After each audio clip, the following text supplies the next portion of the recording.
అందరి ఇళ్లల్లో తప్పనిసరిగా ఉండవలసిన పుస్తకం 'రామ్తా'. ఈరోజు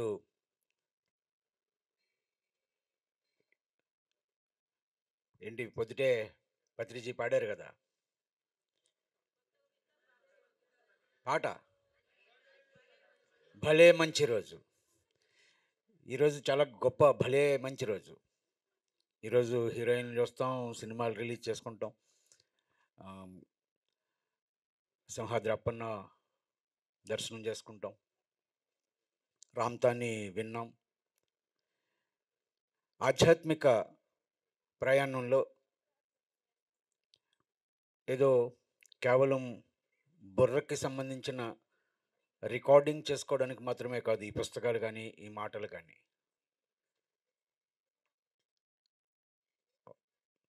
బహుశా చెప్తారు ఆధ్యాత్మిక గ్రంథాలను ఎలా అధ్యయనం చేయాలి అంటే, ఎలా చూడాలి అంటే, ఆ విషయాల్ని నోట్ చేసుకోవాలి.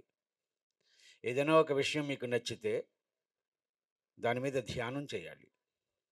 ఆ పాయింట్ మీద ధ్యానం చేయాలి. ఈ లైనియర్ మెథడ్‌లో చదివేసుకుంటూ పోకూడదు. ఏ, బి, సి, డి. ఏ చదివిన తర్వాత బి కోసం వెళ్ళిపోకూడదు. ఏ కంప్లీట్‌గా హృదయంలోకి చేరే వరకు దాని మీద ధ్యానం చేయాలి. ఏ1, ఏ2, ఏ3, ఏ4 ఒక్క పాయింట్ చాలు. ఒక్క సరి అయిన ఒక్క సూత్రం అర్థమైతే విషయాలు అర్థమవుతాయి. అందుకే ఉపనిషత్తులు ఏం చెప్తాయంటే, ఫస్ట్ ఏదైనా నీకు తెలియాలంటే నువ్వు నీకు అర్థమవ్వాలి. By understanding the self all this universe is known. నువ్వు నీకు అర్థమైతేనే ఈ విశ్వం నీకు అర్థమవుతుంది. అందుకని మనని మనం సరిగా అర్థం చేసుకోవాలి. మనని మనం సరిగా అర్థం చేసుకోవాలంటే మనలో ఏమున్నాయో మనకు తెలియాలి. దానికోసం గొప్ప ఈ ఎసెన్స్ అంతటిని టోటల్ క్వాంటమ్ ఫిజిక్స్ ఏం చెప్తుందో, మోడర్న్ సైన్స్ ఏం చెప్తుందో, ఆధునిక శాస్త్రాలు ఏం చెప్తున్నాయో, సనాతన ధర్మం ఏం చెప్తుందో, ఈ విషయాలన్నిటి సారాన్ని పుస్తక రూపంలో ఇచ్చారు. ఇంకొక గొప్ప బుక్ ఉంది. ఈరోజు మీరందరూ పిల్లలందరికీ మీ అందరి ఇళ్లల్లో ఉండవలసిన బుక్ 'ద సీక్రెట్' రహస్యం. క్లాప్స్ కొట్టలేదు. రహస్యం.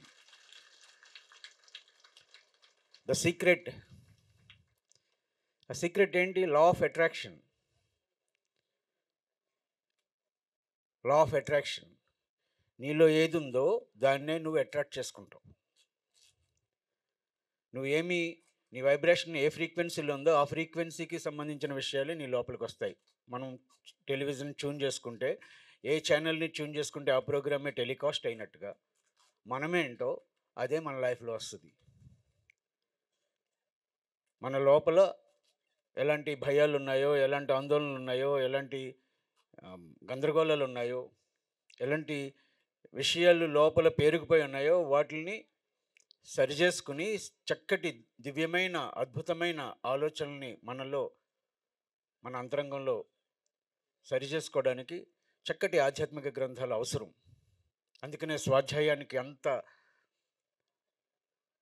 పెద్దపీట పిరమిడ్ స్పిరిచువల్ సొసైటీలో వేసేది. తప్పనిసరిగా ప్రతిరోజు ఒక పుస్తకం చదవకుండా ఆ రోజు ముగియకూడదు. కనీసం ఒక పేజీ అయినా, 2 పేజీలైనా చదివి పడుకోవాలి. రాత్రి పడుకునే ముందు ఆ దిక్కుమాలిన నేరాలు, ఘోరాలు చూడడం మానేయండి. రాత్రంతా ఆ చెత్తే మన లోపల ఏ1, ఏ2, ఏ3, ఏ4 లోపలికి అదే వెళ్తుంది. రాత్రి పడుకునే ముందు ఒక చక్కటి ఆధ్యాత్మిక గ్రంథాన్ని 'రామ్తా'నో, ఒక 'సీక్రెట్‌నో', ఒక 'సేతు విజ్ఞానాన్నో', ఒక ఉపనిషత్తునో, ఒక భగవద్గీతనో మనం చదివితే నైటంతా అదే మన లోపల మరింతగా, మరింతగా రూపుదాల్చుకుంటుంది. అందుకనే ఆధ్యాత్మిక గ్రంథాలు చదవాలి. అస్తమానం ఆ వాట్సాపుల్లో ఆ పనికిమాలిన ఏవేవో విషయాల్ని ఫార్వర్డ్ చేయడానికే, చూడడానికే సరిపోతుంది. మన లైఫ్ అంతా 2D అయిపోయింది. మనము స్క్రీన్ తప్ప ఇంకేం లేదు. పుస్తకాలు చదవాలి. చూస్తే కాదు చదవాలి. మళ్ళీ, మళ్ళీ, మళ్ళీ, మళ్ళీ, మళ్ళీ, మళ్ళీ రాసుకోవాలి, చదవాలి. ఈ రామ్‌తా నా దగ్గర ఒక 3, 4 డైరీలు అయ్యి ఉంటుంది. ఆ ఒక్క బుక్కు. ఆ బుక్‌లో ఒక పాయింట్ ఉంటే ఇప్పుడే నందప్రసాద్ గారు చెప్తున్నారు జార్జ్ గుర్జీఫ్ అని. ఆ గుర్జీఫ్ చెప్తారు ఎంత అద్భుతంగానో. ఆయనకి ప్యారిస్‌లో ఒక విద్యా సంస్థ ఉండేది. ఆ విద్యా సంస్థ గోడ మీద రాసుంటుంది ఒక sentence. A person is good who love and respects his mother and father. ఈ భూమి మీద ఎవరు గొప్పవాళ్ళంటే ఎవరైతే అమ్మ నాన్నల్ని ప్రేమిస్తారో, గౌరవిస్తారో వాళ్ళే గొప్పవాళ్ళు అని జార్జ్ గుర్జీఫ్ చెప్తారు. నేను గొప్పవాడిని, నేను మంచివాడిని, నేను ఎలాంటి వాడినో తెలియడానికి నువ్వు నీ అమ్మ నాన్నలతో ఎలా వ్యవహరిస్తున్నావు. అలాంటి మహనీయుల స్టేట్మెంట్స్ లావోజీ చెప్తారు. నీ పట్ల ఎవరైనా అవివేకంతో వ్యవహరిస్తే నువ్వు వారి పట్ల వివేకంతో వ్యవహరించు. ఇంత బ్యూటిఫుల్ స్టేట్మెంట్ చూడండి. నీ పట్ల ఎవరైనా అవివేకంతో వ్యవహరిస్తే నువ్వు వాళ్ళ పట్ల వివేకంతో వ్యవహరించు. సార్ చెప్తారు పత్రిజీ, నెవర్ రియాక్ట్. ఎప్పుడు రియాక్ట్ అవ్వద్దు, కరుణను చూపించు అని. గ్రంథాలు ఆ మహనీయులు గ్రహించిన జ్ఞాన సారం ఒక 100 సంవత్సరాలు 50 సంవత్సరాలు వాళ్ళ జీవితాన్ని అంతా వెచ్చించి వాళ్ళు తెలుసుకుని వాళ్ళు అనుభవంలోకి తెచ్చుకున్న జ్ఞానాన్ని మనకు పుస్తక రూపంలో అందిస్తుంటే ఆ పుస్తకాన్ని ఒక 2 రోజులు 3 రోజులు చదవడానికి మనకి ఎంత కష్టమైతే మనకి ఎక్కడి నుంచి దొరుకుతుంది. మీకు తెలుసా ఈ దేశంలో ఏం జరుగుతుందో? 1835లో మెకాలే అనే ఆయన భారతదేశం నుంచి బ్రిటన్ పార్లమెంట్కి ఒక లెటర్ రాశారు. ఈ దేశంలో ఎంతో సంపన్నమైన ఈ దేశాన్ని మనం వీళ్ళని బానిసలుగా చేసుకోవాలంటే వీళ్ళ మూలాన్ని నుంచి వాళ్ళని దూరం తీసుకురావాలి, వాళ్ళ విద్యా వ్యవస్థని మార్పు చేయాలి. నేను ఈ దేశంలో ఈ చివరి నుంచి ఆ చివరి వరకు తిరిగాను. ఎక్కడ పేదరికం లేదు, ఎంతో జ్ఞానం ఉంది, ఎంతో అద్భుతం ఉంది ఈ భారతదేశంలో.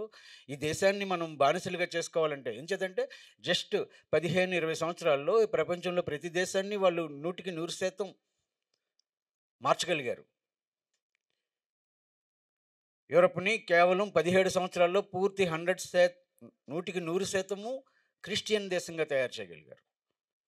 కేవలం 17 సంవత్సరాల్లో. కానీ 200 సంవత్సరాలు భారతదేశాన్ని వాళ్ళు పరిపాలించినా, అంతకుముందు 800 సంవత్సరాలు ముస్లింలు పరిపాలించినా, 1000 ఏళ్ళైనా ఈ దేశం యొక్క పునాదులు అంత పటిష్టంగా ఉంటే దీన్ని మనం సరిచేయాలి, దీన్ని నాశనం చేయాలంటే వీళ్ళు విద్యా వ్యవస్థని, వీళ్ళ ఆచార వ్యవహారాల్ని, వీళ్ళ సంస్కృతి నుంచి వీళ్ళు దూరం రావడానికి వీళ్ళు మూలాల్ని. అందుకే మనకు అమ్మా నాన్నలు అనడం అవమానం అయిపోయింది. మమ్మీ డాడీలే పిలుపులైపోయినాయి, అంకుల్ ఆంటీలే పలకరింపులైపోయినాయి. అమ్మ అంటే అనాగరికం అయిపోయింది. కుక్కతో కూడా ఇంగ్లీష్లోనే మాట్లాడతాం, టామీ కమ్ సిట్. భాష నేర్చుకోవడం కాదు, మొత్తం మన సంస్కృతి నుంచి మనం దూరంగా రావడానికి ఎంత కుట్ర జరుగుతుందో తెలుసా? ఏడాదికి 700 లక్షల కోట్ల రూపాయలు, 7 లక్షలు కాదు, $700 బిలియన్ ప్రతి సంవత్సరము ఈ దేశపు సంస్కృతి మీద దాడి జరపడం కోసం ఖర్చు పెడుతున్నారు. అందుకే మహనీయులందరి గురించి మనకి నెగటివ్ విషయాల్ని ఆ మీడియాల్లో చూపిస్తూ ఉంటారు. ఉదాహరణకు ఒక మహనీయుడి గురించి చెప్తాను. భారతదేశంలో అత్యంత ఫాలోయింగ్ ఉన్న ఒక గురువు ఆశారాం బాపూజీ 86 సంవత్సరాల వయసున్న ఆయన్ని యావజ్జీవ కారాగార శిక్ష వేశారు. మనం టీవీల్లో చూసి ఆ వ్యక్తుల గురించి మనం అనుకుంటాము. ఆ మీడియా వాళ్ళు చెప్తే, మీడియా చెప్పిందే సత్యం అనుకుని వాడికి ఏం తెలుస్తుంది? వాడు దేనికోసం పెట్టుకున్నాడు? వ్యాపారం కోసం పెట్టుకున్నాడు. రేటింగ్ కావాలా? ఎవరి గురించైనా మంచి చెప్తే ఎవరు చూడరు కాబట్టి, చెడు చెప్తే అందరూ చూస్తారు కాబట్టి. లేనిదో ఉన్నదో వాడు కల్పించిందో వాడికి అనిపించిందో ఏమాత్రం అవగాహన లేనివాడు, ఆత్మజ్ఞానం అంటే ఏంటో తెలియనివాడు, వాడు ఛానల్లో కూర్చుని గురువులు ఎలా ఉండాలో, గురువులు అంటే ఏంటో చెప్తాడు. దాన్ని చూసి మనం డిసైడ్ అయిపోయి వాళ్ళందరినీ మిస్ అయ్యాం. అలాగే మనం సత్యం చెప్పే వాళ్ళని మనం చూడలేదు. మనకెంతసేపు టీవీల్లో చూసి అదే నిజం అనుకుంటున్నాం. అందుకనే ఆ విషయాలన్నిటిని మీరు పక్కన పెట్టి, మీడియాల గురించి కాదు నేను మాట్లాడేది, దయచేసి అలాంటి పుస్తకాలు చదవండి. ఎవరో ఏం చెప్పాలి మీకు? మిర్దాద్ గురించి చదివితే మిర్దాద్ గురించి తెలుస్తుంది. బుద్ధుడి గురించి చదివితే బుద్ధుడి గురించి తెలుస్తుంది. దయచేసి అలాంటి ఆధ్యాత్మిక గ్రంథాలు చదవడం మీదే దృష్టి పెట్టండి. ప్రతి ఇంట్లోని వేలాది పుస్తకాలు ఉండాలి. మీ సంపదను చూపించుకోవడానికి మీకు ఎంత పెద్ద టీవీ ఉందో, ఎంత పెద్ద రూమ్ ఉందో, ఎంత పెద్ద విశాలమైన విషయాలున్నాయో అవి కాదు. మీ ఇంట్లో మీ బిడ్డలకి లేవగానే ఆ ఎదురుగా బుక్స్ కనబడాలి. ఒక యోగి ఆత్మకథ లేని ఇల్లు ఇల్లే కాదు. యోగానంద పరమహంస బైబిల్ తర్వాత ప్రపంచంలో అత్యధికంగా ప్రింట్ అయిన బుక్. ఇంగ్లాండ్ లాంటి దేశంలో 8 యూనివర్సిటీల్లో సిలబస్గా ఉన్న బుక్. ఒక యోగి ఆత్మకథ పరిచయం చేయకపోతే నీ బిడ్డకి నువ్వు ఎవరిని పరిచయం చేస్తావు? ఒక యోగి ఆత్మకథ ప్రతి ఇంట్లోనూ ఉండాలి. ప్రతి మనిషి చదవాలి. మరణం లేని మీరు, ఎంత గొప్పగా ఉందో టైటిల్ చూడండి. టిబెట్ యోగి లోబ్సాంగ్ రాంపా, ఒక ఎంబీబీఎస్ డాక్టర్, ఒక యోగీశ్వరుడు. ఆ ఒక్క బుక్ పత్రిజీని ఈ మూమెంట్ని స్టార్ట్ చేసేలాగా, ఈ ఆధ్యాత్మిక ప్రయాణం వైపు తీసుకొచ్చిన బుక్ మరణం లేని మీరు అందరూ చదవాలి. ఎంతమంది చదివారు? మీరందరూ ఇప్పుడు కొనేసుకోండి. అవి ఎన్నో లేవు, 10 20 తెచ్చారట వాళ్ళు. ఈరోజే ఆ బుక్స్ కొనండి. మరణం లేని మీరు ఉండాలి. ఆత్మాయనం ఎంత గొప్ప బుక్కో. ఆత్మాయనం పీటర్ రిచలు రాసిన బుక్ ఏ సోల్స్ జర్నీ. ఎంత బాగుంటుందో, ఎంత అద్భుతమో. ఆత్మాయనం చదవండి దయచేసి. ఈరోజు మీరు ఈ 3 పుస్తకాలు తప్పనిసరిగా కొనుక్కోండి. ఒకటి ఒక యోగి ఆత్మకథ, మరణం లేని మీరు, ఆత్మాయనం, రహస్యం. ఇక మీ జీవితం మీ చేతుల్లో మీరు చదివే ఉంటారు, కొనేసే ఉంటారు. నిన్న కొనుక్కున్నారా? బుక్స్ చదవండి. ఆ పుస్తకాలు వాళ్ళు ఖాళీగా వెళ్ళాలి. పుస్తకాలు బరువుతో వెళ్ళకూడదు. అక్కడ దొరికిన ప్రతి పుస్తకాన్ని మీరు కొనుక్కోండి దయచేసి. అప్పు చేసి. అర్థమైందా? ఒకవేళ డబ్బులు లేకపోతే ఎవరైనా ఏదోటి చేయండి, ఏదోటి చేయండి. బుక్స్ కొనుక్కుని వెళ్ళండి దయచేసి. పుస్తకాల షాప్ నేను ఆయన్ని పిలిచి అడిగాను, విజయవాడలో నాకు కనబడితే నువ్వు బుక్ స్టాల్ పెట్టుకో, ఇక్కడ బుక్ స్టాల్ పెట్టండి ఇక్కడ అని. వాళ్ళు మళ్ళీ బరువుగా పుస్తకాలన్నీ మోసుకుని వెళ్ళేలాగా ఉండకూడదు. ఒక చీర కొనడానికి 2000 3000 ఖర్చు పెట్టడానికి, ఆ బ్లౌజ్ కుట్టించడానికి 1500 2000 ఖర్చు పెట్టడానికి ఏమాత్రం ఆలోచించండి. మీరు 150 200 ఉంటే అమ్మో ఇంత రేటా? 1,00,000 కాదు, 1,00,00,000 పెట్టినా తప్పులేదు ఆ పుస్తకం కోసం. ఒక యోగి ఆత్మకథ కోసం 1,00,00,000 రూపాయలు పెట్టినా తప్పులేదు. అంత విలువైన పుస్తకాన్ని 200 రూపాయలకి మనకి ఇస్తుంటే 200 కోసం ఆలోచిస్తారా? ఆ బ్లౌజు అదేదో కుట్టించడానికి ఏదో వర్క్ అట,